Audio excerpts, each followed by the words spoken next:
to export. But I understand the question that we're actually asking. In my mind, I'm thinking that maybe you can actually do that for a certain period of manufacturing. You can't get an opportunity to sell. Yeah. Imagine Coca-Cola having shops. You understand? So you are using an example of Batu. I actually was fighting with one of my guys who in Midrand, and I said, no man, Theo is manufacturing. They say, hey chief, this guy buys this thing somewhere, just brand. You understand? But the previous, you understand? If you had housing for them, milk them, buy manufacture bottles in Cape Town, brand the bottles, quality checks, logistics, distribution, and then you are coming there at the bottom to say, I want to sell this milk. Do you see the security of the business for the product? Because tomorrow, if your supplier is not ready to supply you on time, you are out. Yeah. But these people are actually self-supplying. Yes. But are they all branding and selling? Bobatu. None of them is manufacturing, comrades. They are not manufacturing. Okay. All right. Thank you, leadership. Yeah. You know, as you are busy speaking with Didi, lady, Yeah. you just sparked something. My mother has been designing waruka. Yeah. Like when you talk about designing, you talk about the age, Yeah. Yabo Makenzo, they are the designers, Yeah. Bo Onereme, he's so rest in peace. Yeah. Already Asale Aroka from 1977. Yeah. That is the only thing that she has ever done in her life. Yeah. Oroka. Yeah. I'm bringing a point across. Yeah. Recently, so she has always been. Now, what I picked up in 2024, in 2022, now she got this big order to supply the school with a uniform. Now, they started with tunics, and then they wanted, because it was a privately owned school, so they wanted their own tunics, and then shares to be done a certain way, and so forth. And then later on, they wanted tracksuits. Now, I'm like, so already works with about 5 people, works at the garage, at her house. They work day and night. Conversation 150. So how much are you making? 50 rand, 60 rand. Like, are you working this hard? The cost of production is a clipper. You understand? Yes. Like, so much. I'm like, I call my mother, comrade. I'm like, come. Can I please just find a supplier for you who can do these tunics exactly the way they cheaper, yes. quicker, Yes. and deliver to the school? Yes. Because now, they were also, because it's just a few of them, they were delivering, like every week they would be delivering like 50. Yeah. And then another week, 50. And then you have to remember, as a parent, you paid at the beginning of the year. You are still waiting for your child's uniform. Yeah. So I'm like, no, come. I'll go find a supplier for you. I did that thing, my leader. Went to Durban, found a supplier. Well, I didn't go physically, but most. Yeah. But I found a supplier who did those things. Like, they sent a sample in 3 days, took it to the school. Is the school happy? She made more money. Because now her concern was, you said something when you were speaking to Didi about, now there's also a social aspect in terms of business. Because she says, but if I take this order to Durban, now, but to Baba Mperekela Mbone. Yes. Now, but ba dira e. Ke ba ke re ntsona le di order tsa masoma, le di, this smalanyana orders, you can deal with those. Yes. So now, I understand, because I think the biggest challenge that we have sometimes as black people is being able to manufacture as quick as we would love to, because sometimes when we look at finished products, it looks like it is easier to be done. I think you know what I'm talking about, because, when you are done a lot of printing, in the maybe I'd still watching those banners all day. I don't like it. I don't have the passion for it. I know how to sell. So for me, it's easier for me to get the things done, through somebody else. I don't have to be the one owning the value chain all the time. Yeah. But I'm also particular Yeah. about supporting our own. Yet at the same time, I've also noticed that our people don't always have the capacity Yeah. to be able to deliver on time. Something to say now, an order they want, like in one company in particular, just yesterday, they print. Now they're still doing things manual. They were printing the diary manually with their hand. I'm like, they are printing 100 of those. I'm like, but it's going to take you a while. Isn't there a machine? You know, it's like, hey, my brother, we do not have that. And I'm like, but now what if the very same client, because we did something for a corporate company that needed about 1,000 people are doing those things manual, one person. I know where you are at KVL. You are at a space. You remember what I said to Didi to say, people would be maybe, let's say, passionate about manufacturing. Yes, sir. Are people who understands that that is the only thing they do. So if you have to worry about manufacturing and retailing, then you have a problem. You understand? Because now the challenge is going to be, the attention is going to be divided. It is good, you know, for you to build with your own capacity, provided that you have communicated, automate certain part of the business. It's not going to be that you'll be sewing or on a machine all the time. You know, nowadays I know there's a machine that is able to cut, like you draw up a pattern for Batubaruka. Fortunately, the similarity between you and I is that my mother was doing the same thing until 3 days before she passed on. You know, you are able to cut, maybe with a dishwasher, you are able to cut about 50 of them at the same time. You know, and then even when you stitch the machine, as more than 100 years ago, they were actually doing them by hand. You know, and when you look at where they started up to where they are now, the only thing they do now, they phase out doing absolutely everything manual to focus on designing. That's all the only thing they do. So we miss, if we are focusing, because remember, Com is actually manufacturing and selling. You know, so it will seem like 50 Rand is small compared to the clipper because she's doing two functions at the same time. But if you could just focus, maybe somebody would come and say, look, I got a school to supply the tunic. I charge them 200, and then I can give you, maybe let's say 75, and then you build it for me, and then we can share a profit of. They agree, and then we have to come back. You have to sew, and then quality check, and all of that. So for you to say you are not interested in it, there's a company in Joburg called Emerald, I think, something like that. And then a lot of people for a long time thought Emerald was actually sewing business. They don't. They are supplied by Turkey and other countries. They import, basically. Yeah, They exactly. Theirs, they make much of their revenue from customizing the uniform they get. Because if you have a unale catalog, you can choose to say, no, I got an order from Teams Dynamics to supply the overall of the 500. So they don't sew 500 the overalls, they just brand them and sell them to you because somebody else is actually supplying. But over time, our vision is that perhaps maybe after a certain period, you can be able to automate some of the things and then you come. Go to any car manufacturing or not so many companies are manufacturing cars in South Africa. I think it's BMW, né? And the particular X something, is it X2? That is manufactured in South Africa. And then this Renault, what is it, Sandero? Yes, which other one? I think it's an Isuzu, if I'm not mistaken. I stand to be corrected. When you check where all these businesses started, all of them were just assembling. They were receiving parts from different parts of the world. You know, they just assemble a BMW and sell them to you. But they came to a point where now they are manufacturing. Because if you are manufacturing, it means you have the natural resources in that particular area. You have a mine that is actually supplying you with iron ore in some of the parts of the business. You're not moving. If she can phase out the retailing part. But that's the thing. She's not even focused on retailing. Yeah.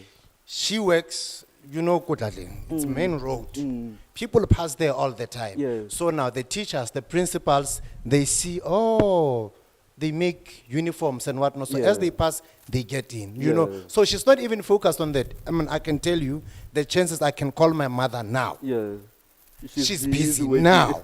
Now, you know, because my mother, she works up until 9, 10 in the evening. And she's like, hey, you call come 3 a.m., she's up. You know, and she says she cannot be able not Let me to. tell you what the challenge with my mother was. I will tell you, Didi.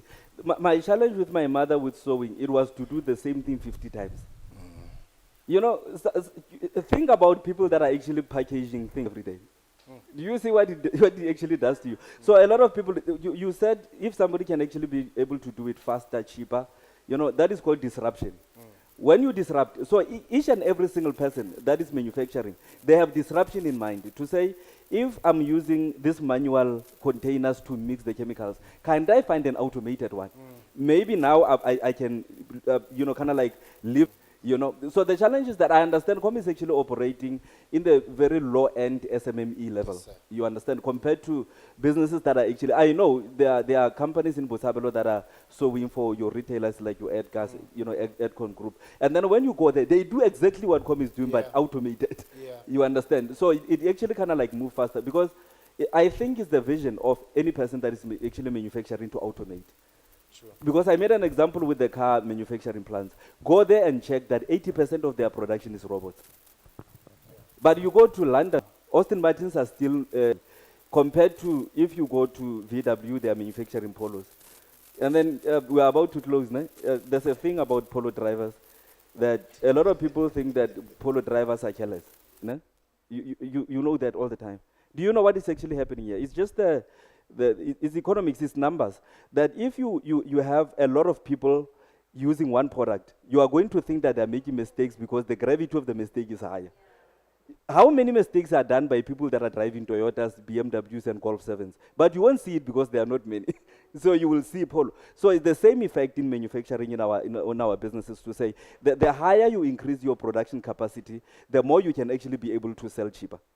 That is why people want to own the manufacturing value chain, because he wants to rest at some point. Because you can imagine now, see that now, did it to say you get, somebody sees what you do on Facebook, and then they are saying, look, I'm from Malawi, and he wants you to supply us with 5 million units. And you are still so people would do exactly what KB is talking about, go and outsource elsewhere, and then usually so obsessed with this business. If he gets an order to do construction, he would buy this good. And then if he gets something else, he would actually make the place to be beautiful. He always invests in the business back. So our challenge is that we get so much used to traditional ways of processing to an extent that we used to it as a business. Even if you can get an order that can help you to buy a machine that can automate a certain part, the way you normally do it, you can buy a Mercedes-Benz instead. So the part is, the argument that we are putting on the table is to say, it is not true that organic enterprises, they become small forever. They don't. It doesn't matter how old they take. You know, there's a company in Joburg. It's an advertising company. Can you believe this company is 100 years old, 3 clients? Only 3. I think University of South Africa was one of their clients. And then you kind of like think about it to say 3 clients, 100 years.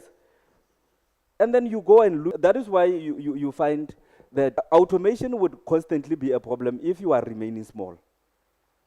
Because sometimes you automate too fast to an extent that the demand and supply is going to be interrupted. You are actually, you have capacity, but you don't have clients. Now you are going to visit retailing to say, let me go and look for clients. In fact, in Botshabelo, there was a guy that was funded, I don't know by FDC or by who. He started a stationary manufacturing business. And now, something like that. And then the challenge was that he was actually in contention with retailers, Kodikolo, to say, Chief, but you are manufacturing. Why don't you supply us and then now we supply the school? Because we are going to beat Ascari prices because the person is actually manufacturing. If you buy a rubber from LA to stationary for about 45 cents, the person can simply sell it at 19 cents. And then you're actually muscling people out. But he could not last for long with that. With the state-of-the-art production, the business failed. Because you can't manufacture and retail at the same time. You know, and then the more time that we're actually spending on your production capacity, it actually gives you an opportunity to phase out parts by parts. I assisted one business the other time. They wanted to buy a machine to recycle plastic. And then simply you would know that in many parts of South Africa, people that are in the recycling or waste management business, most of them are not beneficiating waste. They are selling it to somebody. So this one wanted to buy a machine that actually beneficiate plastic. So cutter, that's your raw material that we can sell to Tupperware and whatever. And then you imagine people who have been going all over, disrupting traffic for you to go and sell without beneficiating anything. And then when you look at that person, if they can come together, focus on one recycling product, plastic. Don't worry about white paper and whatnot, because now you can't buy 10 machines at the same time. You can only focus on one. All we know, you are buying a glass crusher, you can actually crush, glass. You are actually adding a number. I think that is why even some of the businesses, they will tell you that they started with only one product, one. And then they added other products as they went along, But in closing, what I want to share with you is that I don't think, based on the demand for employment in South Africa, some of the people are actually using their businesses related to supply, to service their personal needs. You start a business because Cubana. They are called lifestyle business people. I don't even believe they're entrepreneurs, because you can't face this monster called entrepreneurship for you to support your lifestyle, what you are wearing and whatnot. And then there would be people who are actually starting their business and say, look, within 5 years, I want to be, maybe to have phased out 2 of my production components, and then I'm only focusing on distribution. And then they are still organic entrepreneurs. They are started by people who understand what they do, who are funded maybe by family, or maybe sold stuff, or maybe even, offer their services elsewhere. There's a guy who's actually a very fine engineer. He's actually funding his business by consulting for other businesses. So when he gets paid, he invests the money in his engineering business. You are good at cleaning materials, manufacturing cleaning materials, and then you plug a component of cleaning. You use materials to clean for other people. You use that money to finance your production process. So that's how you actually start. Because a lot of people were saying, but how can you start a business that is not funded? It's going to fail, But how many businesses today are funded, like, at the beginning stages of the business? Where are they now?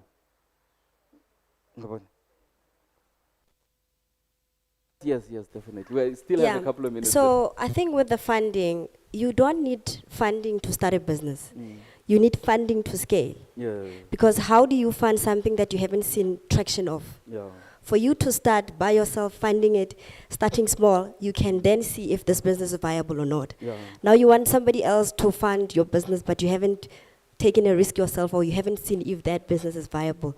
So I would say funding is not for a startup phase. Yeah. Funding is for expansion. Yeah. Like for where I am, when I started my business, I started with 400 rand just to buy raw materials. Yeah. But now I just got a new factory, a bigger space that needs more machinery and all of that. That cannot be financed by me, right? That's where I need funding. And also, just that, I think it also has to do with understanding the funding space. In South Africa, unfortunately, there are 2 instruments.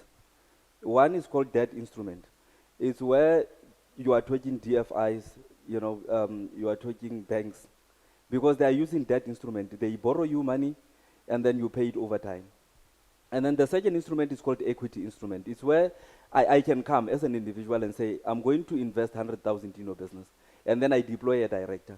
So in most of the cases, businesses that are funded using the debt instrument, is that, particularly in government, I've seen it with many DFIs, you can't see if the business is going to go under, because you give a person and you look away. You only scare them to say, if you don't pay me back, I'm going to list you. But with the equity instrument, I'm always here with you. They are called venture capitalists. So we're actually pushing for that, to have more venture capitalists. I mean, somebody spoke about Facebook. How do you run a business for more than 10 years with no revenue? Look at the story of Spotify. It ran for over 5 years, absolutely no revenue. But it became a billion business because there's somebody at the back who's actually funding the business. You start a business, it's worth about, you need $1 million to start. Somebody would say, look, give me 50% of the business, I will give you $1 million. And then along the way, you can actually talk to somebody else to say, look, I have a business that I started. Now already we are busy with finalization of our product. Can you give me 500? Now it's 1.5 million. By the time you start into selling things, your business is already at a scalable, and then you can actually sell bigger, or maybe, let's say, operate higher scale within a short space of time, which is something that cannot happen with very small SMEs that are actually starting out. Who has patience to give you 20,000 for 10 years? you know. But people actually project. You know, there are people who are doing futuristic studies. They can actually see that in 10 years, this is going to be the political landscape of South Africa. They can look into the future. And then most of them are actually informing their investment decisions based on that. To say what's going to happen in 5 years. Because surely you don't want to open a factory now, only to find that maybe in 10 years' time, people are selling a machine that has all the chemicals they can clean without coming to you. Yes.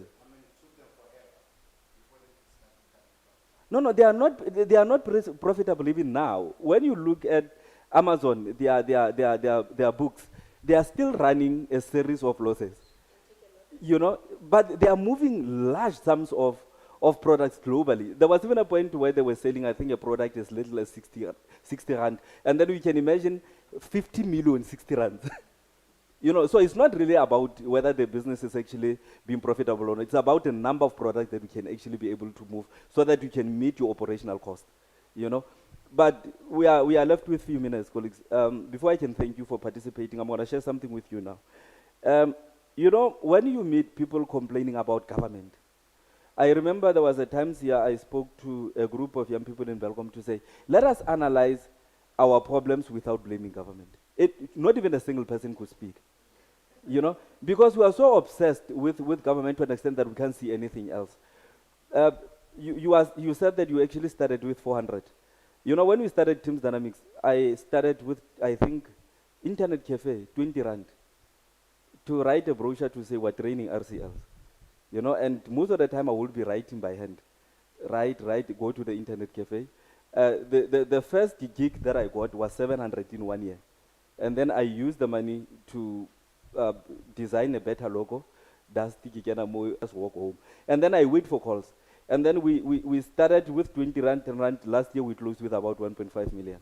You know, and we were not funded in the space. Of course, there were, CEDA came and assisted us, I think 2 years ago, with branding. I remember I won the Free State Premiers Youth Award. They gave us a 7,000 voucher. And then with the voucher, we bought a laptop, a printer, and a camera. So we can actually now forget about going to the Internet Cafe. I can do things at home. So that is, even if you are funded, Didi, the purpose of your funding will be to help you to not stress about certain parts of your business while you are building. It's not really that you are relying on it to say it must pay salaries, it must you know, pay rent, transport, and all of that. Why plan to say, JB gave me 50,000. This 50,000, I'm just going to buy raw materials, nothing else. Everything else I will be able to finance this through sales. Because there's this strategy called STS, sales through sales. You sell the good product, and then the next person will tell the next person, and the people will come to you. So the series of those little things that you are actually putting together, they are building a business. But in closing, there's a possibility that your business will remain small forever. If you are not, I wanted to expand more. I think the next masterclass will deal with finances even deeper. To say you must never underestimate the financial health of your business. You know, there are some of the businesses that are growing too fast. One of our friends was running a business and was tendering on the side. So we thought that the business was growing because of sales. Only to find that actually the component of the business that was making profit is tender business, not the organic business. And then somewhere along the line, he started buying Mercedes-Benzes, and people are saying you're selling trucks. When? How can you buy a Mercedes-Benz running such a small business? Because he didn't tell people to say, no, I'm tendering on the side. So thank you so much, colleagues, for your time. Thank you so much, even the viewers at home. This was the first one. If we entered also here, and then we apologize, we'll definitely improve. But the primary aim was for us to talk entrepreneurship, you know, to encourage people out there to say, you can actually go further and build what we call generational wealth if you are building something that you are working on a daily basis, compared to if you are getting products, you are supplying them, you are getting paid. You know nothing. You can do 10 things: transport, catering.